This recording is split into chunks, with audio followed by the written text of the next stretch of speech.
दर्शकों नमस्कार। मैं मनीष नाफरे, आशा टीवी संवाददाता। आज आपसे रूबरू कराने जा रहा हूँ सरपंच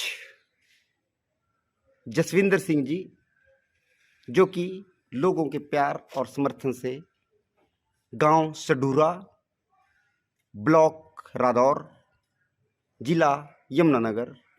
तो मैं आज गांव में पहुंचा हूं, सरपंच साहिबान से आपकी बात करा रहा हूं कि विकास के क्या मुद्दे रहेंगे, गांव को किस तरीके से विकास की ओर ले जाया जाएगा। तो बताइए सरपंच साहब, सबसे पहले आपको नमस्कार। नमस्कार जी। सर, हमारे चैनल के माध्यम से अपने गांव वासियों को, क्षेत्रवासियों को, देशवासियों को बताइए कि सडूरा गांव के विकास के लिए क्या एजेंडे हैं। जी सर। गांव के विकास के लिए मैं सबसे पहले तो गांव को सफाई के मुद्दे पे बताना चाहूँगा कि मैं गांव में पूरी सफाई, ठीक है, और सौंदर्यकरण के लिए जैसे पेड़ पौधे, गांव को हरा भरा बनाएंगे, गलियों की साफ़ सफाई, नालियों की साफ़ सफाई, और जहाँ पे मेरे गांव में वैसे तो सीवरेज है सारे में, जहाँ जहाँ भी सीवरेज की कमी है तो वहाँ हम सीवरेज की व्यवस्था करेंगे जी। और कहीं भी किसी भी नाली को कच्चा नहीं रहने देंगे, और जो लैट्रिन का पानी है, ठीक है, उसको सीवरेज में डालने की पूरी व्यवस्था करेंगे, जिससे गांव में कोई बीमारी वगैरह ना फैले। तो सर, गांव की सुरक्षा से रिलेटेड कुछ सीसीटीवी कैमरे या लाइटिंग वगैरह पे कुछ अपने एजेंडे में शामिल है सर? हाँ जी, ये ना गांव में लाइट कुछ तो लगी हुई है हमारे गांव में, और जी। जहाँ जहाँ भी नहीं लगी वहाँ लाइट लगवाने की व्यवस्था करेंगे, और गांव में चोरी वगैरह ना हो इसके लिए सीसीटीवी का जहाँ भी ज़रूरत होगी वहाँ लगवाएंगे। सर, कुछ देखने को मिला है कि कुछ लाइटें टूटी हुई हैं, मतलब उनको आप से हाँ गुजारिश सर, रहेगी, गांव अभी वालों का निवेदन है कि उनको दुरुस्त करा हाँ जी दिया हाँ जाए जी हाँ जी हाँ जी, ये बात संबंधित आपकी विभाग से। बिल्कुल सही है। अभी हमारे पास चार्ज नहीं है, जी जी जी। जैसे ही हमारे को चार्ज मिलेगा तो हम सारी लाइट की व्यवस्था कर देंगे, ठीक करवा देंगे, सर, और जहाँ एक जरूरत होगी वहाँ लगवा देंगे। एक और प्रश्न, माताओं बहनों, हमारी बेटियों के लिए उनके रोजगार से संबंधित कुछ एजेंडे में शामिल है? हाँ हाँ, ये ना इसके लिए हम एक जैसे ब्यूटी पार्लर कोर्स है, ठीक है ना, और सिलाई कढ़ाई के सेंटर जैसे ऐसा कोई व्यवस्था करेंगे जी जिससे जी, क्योंकि माताओं माताओं बहनों को और भी बुजुर्गों, हाँ हम लोगों की तरह, और लोगों की तरह उनके भी अपने खर्चे हैं, उसके लिए रोजगार की अति आवश्यकता है। हाँ जी रोजगार एक बहुत बड़ा कंसेप्ट है आज की हाँ जी, बेरोजगारी को उसके देखते लिए हैं। हम पूरी कोशिश करेंगे। और गांव में जैसे एक लाइब्रेरी जी जी लाइब्रेरी जी की ज़रूरत है, जी। लाइब्रेरी खुलवाएंगे। ये बहुत और उम्दा काम गांव, आप हाँ के हाँ, एजेंडे में शामिल है, और शिक्षा का गांव में प्रचार जैसे प्रसार। इसका एनएसएस का कैंप लगवाएंगे कोई, और फर्स्ट एड के कैंप जैसे लगते हैं, दांतों के कैंप लगते हैं, बच्चों को इसके बारे में जी। पूरी जानकारी दिलवाएं। पूर्णतः गांव को निरोगी और स्वस्थ करने की योजना आपके एजेंडे में शामिल है, ऐसा आपके विचारों से गांववासी और मेरे चैनल के दर्शक देख पा रहे हैं। सर, एक और आप थोड़ा सा बताइए कि जो नवयुवा है वो बहुत भारी संख्या में हमारे गांव में है, पढ़ लिख कर बेरोजगारी की तरफ, नशे की तरफ जा रहा है।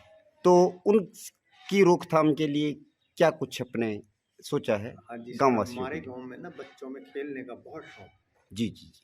तो हमारे ना कुछ पिछले कारण अरसे से गांव का खेल का जो ग्राउंड है उसमें ना व्यायामशाला बना दी गई है, और अब हम पूरी कोशिश करेंगे कि बच्चों को एक अच्छा प्ले ग्राउंड तैयार करके दें, और उसमें लाइट की, जैसे हमारे पहले भी थी सु, लाइट की, हाँ, सुविधाओं से सुविधा के, संपन्न उसको हाँ करके हाँ दिया हाँ जाए, किट्स वगैरह हाँ और बिल्कुल, ट्यूटर वगैरह। हाँ, और उसके आसपास ग्राउंड के पेड़ पौधे लगाने का बहुत सुंदर ग्राउंड बना के बच्चों को तैयार करके देंगे, जिससे बच्चे नशे से दूर रहें और उनका शरीर मानसिक विकास और जी। शारीरिक विकास हो सके, ठीक क्योंकि है। सर, नौजवानों का नशे से दूर होना अति लाजमी है, उससे परिवार की भी शान ऊंची होती है, जिस परिवार से होते हैं गांव की भी शान ऊंची होती है, और आपके भी शान में चार चांद लगेंगे अगर गांव के बच्चे मेडल या कुछ इस तरह की एक्टिविटीज़ में शामिल होके जिला या राष्ट्रीय या अंतर्राष्ट्रीय किसी भी हाँ जी, स्तर हाँ तक जी। जाए।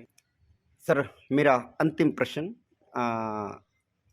हमारे वृद्ध लोग जो हैं, उनकी पेंशन से जुड़ी हुई कुछ समस्याएँ रहती हैं, उनके स्वास्थ्य से जुड़ी समस्याएँ रहती हैं।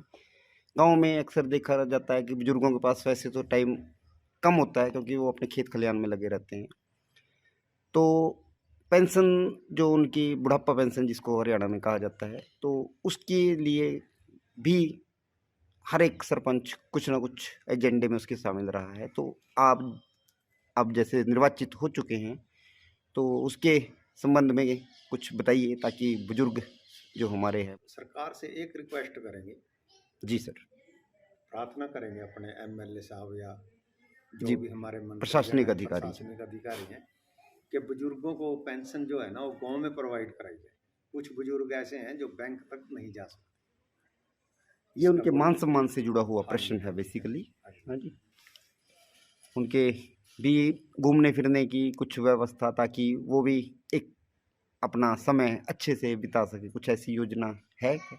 हाँ सर, ये इसके लिए ना हम कोई ऐसा कोई धर्मशाला या कोई ऐसी चीज़ बनाएंगे जिसमें बुजुर्ग इकट्ठे होकर बैठ सकें और बुजुर्गों के साथ साथ उनके पास अगर बच्चे भी बैठे ना। चौपाल कहा जाता था हाँ, मेरे ख्याल जिसे से, अगर चौपाल मैं कहा गलत जाता नहीं था। हूँ तो। हाँ, तो आजकल बच्चे बुजुर्गों के पास बहुत कम बैठते ये हैं। विरासत हमारी हरियाणा हाँ, में से भी कम होती जा रही, खत्म तो नहीं हुई खैर, हाँ जी, हाँ लेकिन जी। कम कम होती जा होती रही है, जा रही उसको है। बढ़ावा हाँ दिया जी, जाना, उससे जी, जी, जी। एक जनरेशन गैप है वो कम होता है हाँ जी, हाँ और जी। बुजुर्गों से बच्चों को सीखने का मौका मिलता है। हाँ जी, हाँ जी। तो सरपंच साहब, इन्हीं शब्दों के साथ मैं आपसे इजाज़त चाहूँगा। आशा टीवी की समूह टीम की ओर से, हमारे एमडी साहब की ओर से, चेयरमैन मैडम की ओर से आपको सरपंच निर्वाचित होने के उपलक्ष्य में बहुत-बहुत मुबारकबाद। धन्यवाद।